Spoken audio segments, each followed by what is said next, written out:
Hello guys, welcome back to another episode of KSP Resurgence.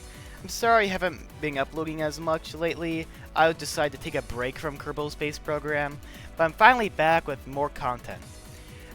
Last episode, I assembled an interplanetary vehicle. In fact, our first quote-unquote real interplanetary vehicle.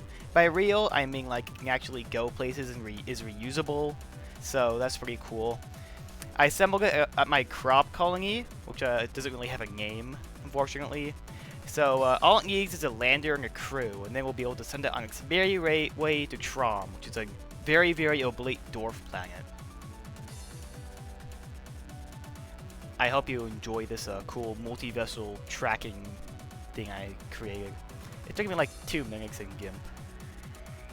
If you have any suggestions for it, I happily take them. Now, I'm really proud of the lander I designed. It can carry 6 Kerbals. It doesn't have the most Delta V, but we don't need it, because Trom, along with the actual dwarf planet itself, has 3 moons, so that's 4 landings. However, most of them are like really, really small. In fact, a couple of them are glorified asteroids, I think, so we won't need much fuel for that at all. Now, this mission was riddled with a lot of trouble, but I managed to pull through in the end. Now, if you look to the right screen, you'll be able to see the interplanetary vehicle I constructed in all of its glory. Well, not all of its glory, because the gravity ring wasn't deployed yet. But in the video to the left, you'll see it, because I recorded it at the lander after I recorded the crew transport. I mean, the IPV is called Tenacity. I thought it was a good name. Now, it does turn decently fast, but it's still somewhat sluggish compared to smaller vehicles. I mean, it's a huge interplanetary vehicle. It's bound to be slow. It also has very, very bad TWR, but it has so much Delta V. It can like get you anywhere in the Harmonia solar system. It won't get you interstellar though, because I disabled wormholes in this planet pack, which is called Celestial Harmony, if you're wondering. I felt like wormholes are a little bit cheeky. I'm really happy with how this interplanetary vehicle turned out. I designed it on a live stream. It's still up. You can see it if you'd like to. It's like 2 hours long though, so you may not want to. Anyway, make sure that the lander's fuel is disabled, just so I don't accidentally use it all. Because I did actually end up burning fuel accidentally, because I figured out how to revert back before I actually even launched the lander. I didn't even want to do that just because it was too big of a time revert, but I just decided to do it anyway. Because it's better than using editing the persistent save file, because that would be cheating. Cheating should only be done when it's like a glitch. I think a human error, you should load a quick save for that. I might have had enough fuel to pull through, but to be honest, I just reverted it anyway. Now, Trom isn't really at the best position for our standard maneuver right now, but we have lots of Delta V to burn. Yeah, I decided to do a really, really weird maneuver here, but it gets the job done and actually gets us to Trom in a very, very timely manner. That's the good thing about having lots of Delta V. You can force maneuvers. I mean, I could like do a 20,000 meter per second burn just to get there even quicker, but I just don't want to do that. Besides, with a very, very low TWR in this craft, it's going to take a while to slow down. I don't want to do that around a dwarf planet with such a little sphere of influence. Well, does it really have a sphere of influence? I mean, it's not even a spherical shape. It's very oblate. In fact, I believe the smog calls it a Kraken's egg. So, would it be a sphere of influence or like a weird 3D ellipse of influence? I wonder what a 3D ellipse is called. Like a stretched sphere? I don't know. I'm only like 4 minutes in the video. I'm already getting on a tangent about shapes. Let me tell you a little bit about Trom. It actually has 3 moons in fact. It has Yulgulp, Adiv, and another one I forgot the name of. Oh well. I'm not going to land on all of them in this episode, because then this episode would be really, really long. So this will just be part 1 of the Trom 4. I mean, most videos that have like planet and then like a number, how many moons they have or how many landings there are. Like, oh my gosh, this guy must be a pro. But I mean, with far future technologies, it's extremely easy, like laughably easy. So I'm not like a professional or anything. I just play Kerbal Space Program for fun. I mean, I have done some pretty crazy things in Kerbal before, but not really too crazy. I'm not like any of those guys who do like 2 tons to Mignus or anything. I'm not that guy. I do make pretty good colonies though. Well, I mean, Kerbal colonies has only been around for a few months, I think. Hasn't been around for that long, so it's still not enough content out there about it. It's pretty cool having a colony without any parts. It really goes easy on the CPU and your memory and everything else. Speaking of memory, I'm not even sure how Kerbal can run with only 32 gigabytes of RAM, because my game data folder is well over that. Well, I think it's not necessarily, but Windows takes up a lot of RAM. Which is somewhat unfortunate.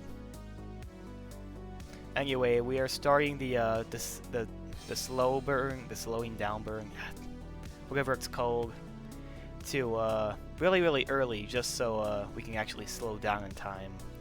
We didn't really end up in the orbit we wanted to, but I was still able to perform the orbital scanning survey, which was why I actually ended up in a polar orbit, just because I wanted to see what resources were available. It is a really fertile spot with lots of uraninite and a metallic ore, but there's like no regular ore there, so I might not want to colonize that. This IPV is also meant to survey locations for our potential colony, just because we can't do everything from Trom. Like, if we really want to go far out, it'd be really helpful to have a colony that's further out in the system. So I'm hoping to be able to do that. And who knows, maybe later in this series we'll do an interstellar colony. Interstellar, not interplanetary. Now, I did decide to do an inclination change just to give the lander a bit of an easier time landing, because Trom is an oblate dwarf planet, so it spins around a lot. That's why it stretches out in the middle. So I just want to make sure that we're actually kind of moving along with the ground. I mean, I could have done it without doing that, because this lander, I believe, has way more than enough fuel, but I felt like it would have been easier to do this. So that's what I'm doing. Yeah, Yugol Pier is being really annoying. Despite being I think it might even be smaller than Gilly, but despite being really small, it's still somewhat annoying and ends up pulling you a lot to a sphere of influence. Kind of like how Ike does it with Dunga. If in case you don't know, if you're on Dunga and you're in orbit around Dunga and the orbit's somewhat high, Ike has a tendency to pull you into a sphere of influence, just because it's a somewhat chunky moon compared to Dunga, at least. Now, I want to make sure I'm landing on the day side just so it's easier to see. Yeah, I think I'm seeing that glitch again, the waterfall Z fighting glitch. I mean, the world would be so much better if that glitch just didn't exist. Trom's terrain does look pretty interesting, and also there's a glitch with the lander pointing the wrong direction. It's probably pointing retrograde orbit instead of retrograde surface. It's a common glitch with persistent thrust. I mean, I really don't like persistent thrust because it's so buggy, but I'm not sure if I want to try any alternatives. I have heard about Pekka's warp thrust. I might look into it, but I'm probably going to stick with persistent thrust because I'm just familiar with it. Now, I did land on a bit of a hill, but I don't really care. The lander's not tipping over or anything. Even if it did, it probably wouldn't be bad, just because it can just use the reaction reels or the RCS just to put us on a nice upright position again. I mean, it probably might kill a solar panel or two, but we should be fine otherwise. Trom, landing 1 out of 4, if you're wondering. I did speed up this part significantly just because I don't want to have you guys watch through 6 Kerbals getting in and out of a spaceship, so I sped it up a lot. Anyway, we are heading back for the mothership. Also, I do want to make sure I'm getting as much science as I possibly can. I mean, I didn't put a laboratory on Tenacity just because I did that with Pathfinder. Was it Pathfinder? My previous interplanetary vessel had a laboratory on it, and I got way too much science from that, so I'm not going to do that anymore. My new rule is that in order for a lab to be there, it actually has to you can only be caching lab experiments that they are actually in. So if the lab is, say, on a surface base, it can actually do lab experiments from the surface of a body. But I can't just have a lander harvest the science experiments and then bring them up to a space station, because that would be too much science. So that's a kind of a de facto rule I put in place. I didn't launch at the best time, so the Kerbals are going to have a little bit of a wait in orbit. But that doesn't really matter. They can wait as long as they want to. I don't have any life support mods installed. And I did take a peek at the other moons. This is sped up, so you didn't really get a good... You only got a glimpse of them, but... funny, cool preview, I guess. Besides, those 2 moons are going to be part of the next episode. My main gripe about Celestial Harmony is that it doesn't have a sunflare. I mean, like, I can't live without sunflares. I mean, I might, like, pick up a sunflare mod, like Jade's Sunflares, or Sunflares of Mar, yeah. But I'm not sure how that'll work, because I think they're configured for Kerbal, which is an orange star, and Harmonia. I mean, although it may look like a white star, it's actually a little bit blue. If you get really close to it, you'll notice there's a little bit of blue. I can't exactly remember what type the star is, because I can't remember my star types, but look it up, you'll find it. It's the one that's mostly white, but just a little bit blue. Anyway, I should start talking about what's actually on the screen, because we have docked with a mothership.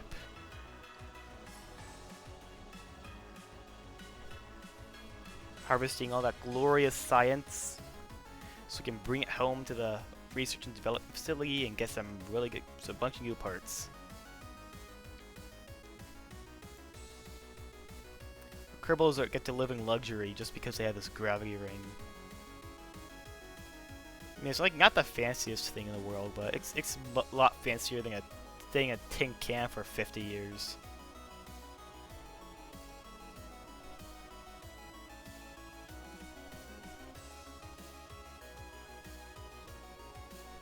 I mean, I really like the state of Kerbal Space Program Planet mods, but my main gripe is that in order to try them all, it's gonna take a lot of time, or I'm gonna have to have a lot, and I mean a lot of RAM.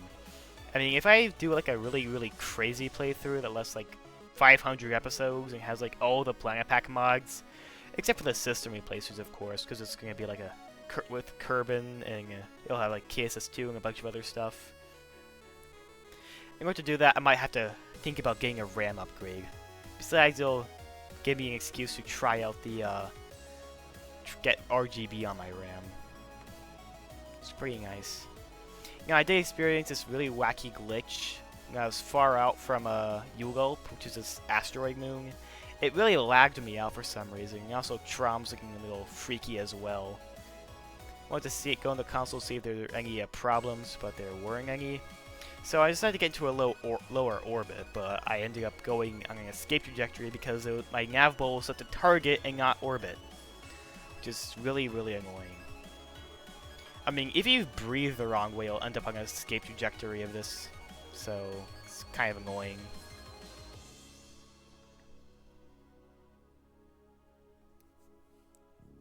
I mean, it's really crazy. If you jump, you'll literally go on an escape trajectory. I'm not even joking. I'm doing that later this episode.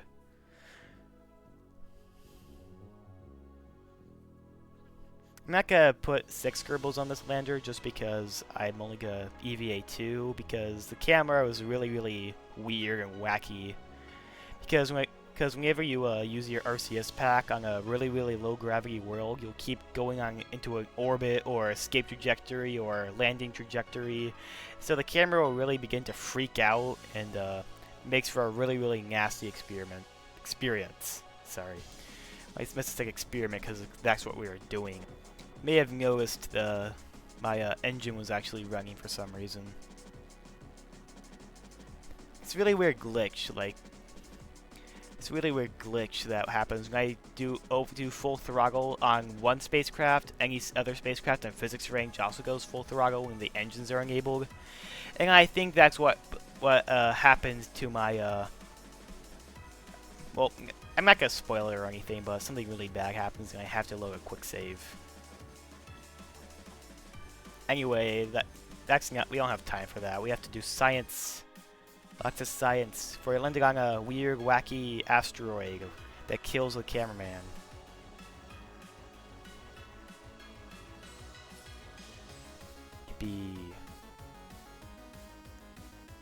I mean, I mean, small meteorite worlds can be really, really nice, but sometimes they can be kind of done to death.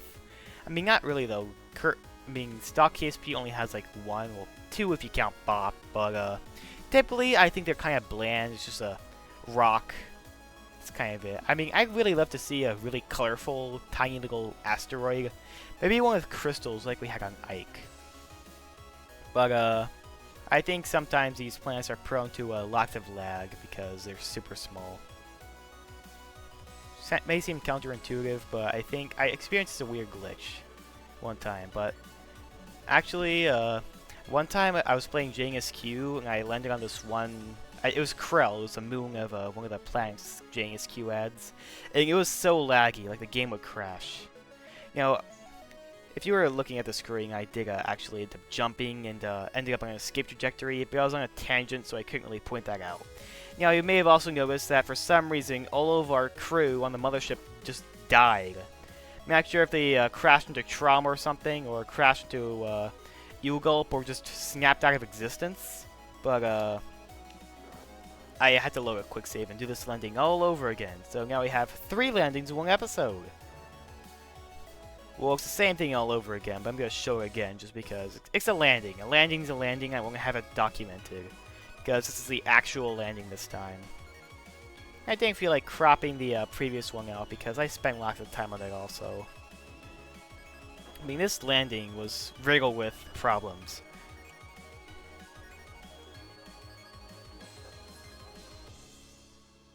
Yeah, I'm not gonna EVA 2 Kerbals or even 4 Kerbals just because I already did that. I already recorded that.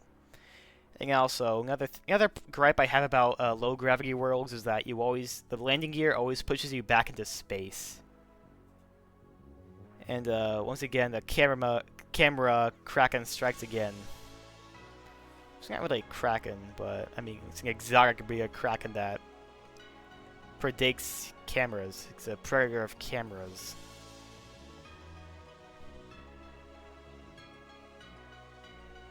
So, gonna plant our flag for the second time, because U-Gulp likes to eat motherships. Was it really U-Gulp that destroyed Tenacity? I'm not exactly sure. I'm not sure if I can give time to crash into Cryo, just because. Well, I did see it going in an escape trajectory after reviewing the footage, just because the engine kept turning on. Now, because U-Gulp has such a low gravity well, I'm gonna do a really weird transfer here. Just get up in the sky and just point towards our target and just keep burning. Unfortunately, usually this would work just fine, but unfortunately it had an unintended consequence, which just so happened to crash the game. Like, everything froze up and it just crashed straight to desktop. So I did have to load a quick save and do it the old-fashioned way, unfortunately. Usually when I do this, it never gives me any issues, but it decided to do it for some reason. Tragedy, I know. But hey, Kerbal Space Program's an old game, it's glitchy, it crashes a lot. Well, to be honest, I don't experience many crashes. I mean, I do experience lots of bugs and occasional crashes, but usually they occur at pretty convenient points. Well, crashes are never convenient, but at least they're not in the middle of a really important mission. This is why we make quick saves, people. I mean, I know some people who play a Kerbal Space Program without quick saves. That's practically like a death sentence. Me ever doing that.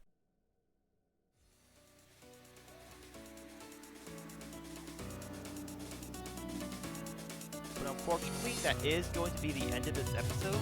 I hope you guys enjoyed, and I'll see you all later. Bye!